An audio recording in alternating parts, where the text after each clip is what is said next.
Hello guys! Hello Fire Sign, Leo, Aries, Sagittarius. Welcome dito sa aking channel, Kapalaran 888. Welcome guys. Alamin natin kung anong messages, vibration, gabay, energy para sa inyong lahat. Para to sa lahat ng Fire Sign, Leo, Aries, Sagittarius.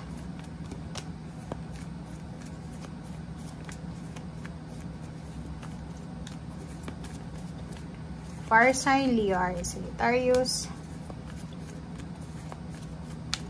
Weekend reading to guys. Fire Sign, Leo, Aries, Sagittarius. Wow, privileged lady. Ang nakikita natin dito guys is merong pagkakataon sa inyo ngayong weekend na to, Saturday, Sunday, na makapag-travel. So, may nakikita tayo ditong travel or mga konting time para makapag-relax, makapagpahinga. And makapag-spend time sa family siguro, or spending time sa nature, or sa kung saan man na balak nyo, or paano man yan. Okay?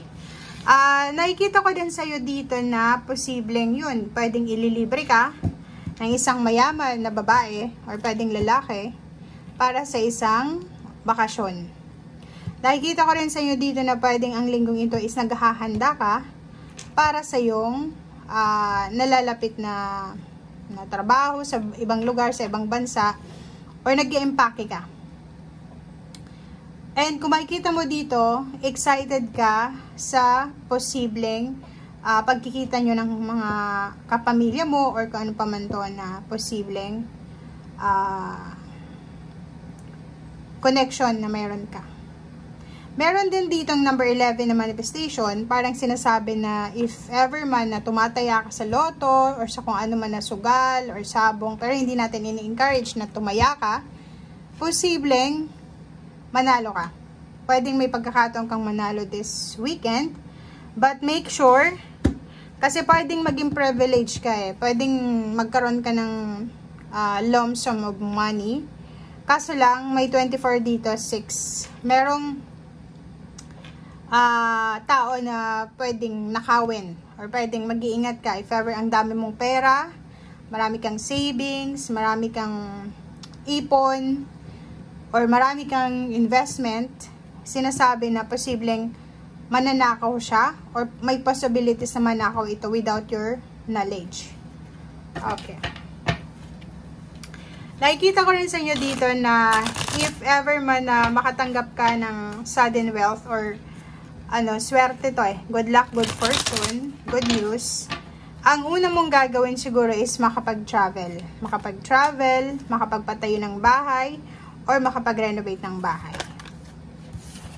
Okay. Judgment card. Ooh. So, nakikita natin dito guys na isang decision making ang posibleng gawin mo sa weekend na to dahil sa matatanggap mong balita. So, meron ka ditong isang napakalakas na decision making. So, parang ganito, bigla kang magde-decision. For example, nagre-research ka. Kasi hawak mo yung globo eh. Nagre-research ka. For example, may mga fire sign ditong nagre-research kayo kung saan bang bansa pwede kayong magtrabaho na mataas yung sweldo. Na parang, parang nanalo ka sa lottery. Diba?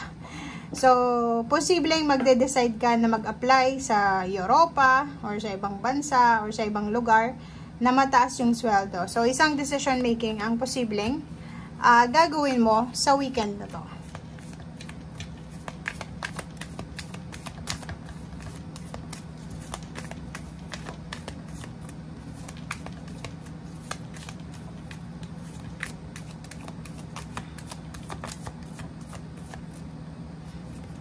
Okay, next card is 4 Pentacles.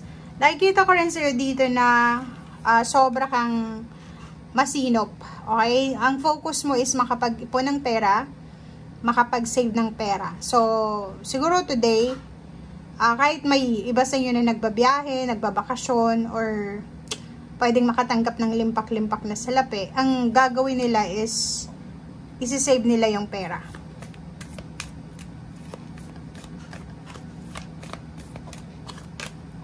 Okay, Queen of Pentacles. So, nakikita ko sir dito na pera-pera to. Okay? may parating talagang pera sa'yo. Okay? May ginagawa ka ngayon, may tinatrabaho ka sa ngayon, or may minamanifest ka sa ngayon na pwedeng mag-result siya sa isang malaking halagang pera. Na pwedeng, like for example, for several years, several months, hindi masyadong klaro, or walang clarity, walang enlightenment, na nakikita ka kung saan mo pwedeng makuha itong malaking halagang perang ito, kung paano mo mahawakan itong perang ito, paano ka yumaman, paano ka maging matagumpay.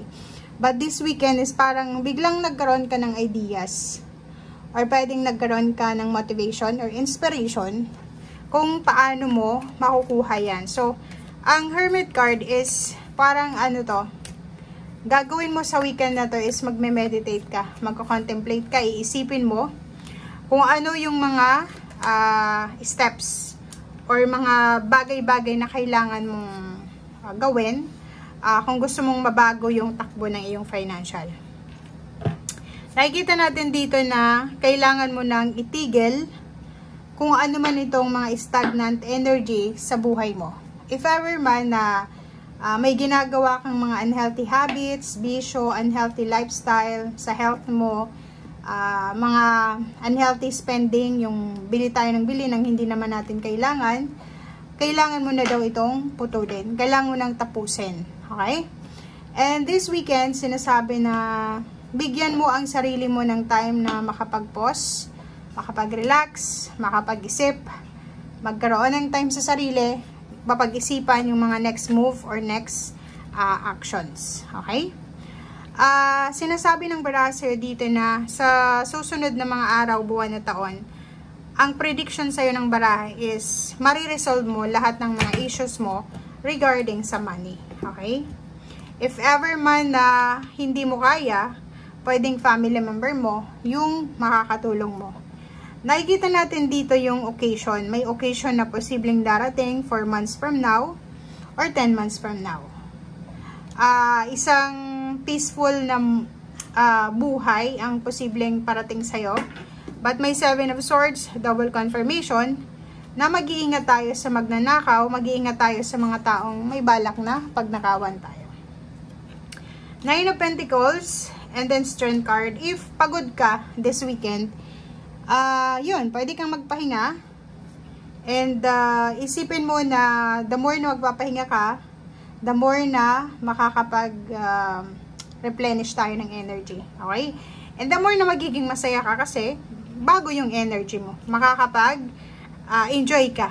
'Di ba? So, dito sa barahang to, ang weekend na to is nagsasabi na may decision making ka, may pagkakataon ka na makapagsimula ng bagong buhay, financial, may pagkakataon ditong makapasok ka sa bagong trabaho, bagong source ng income, or bagong negosyo. Okay? Or bagong pwedeng pagkakitaan. Okay? So, thank you guys and see you again. Bye!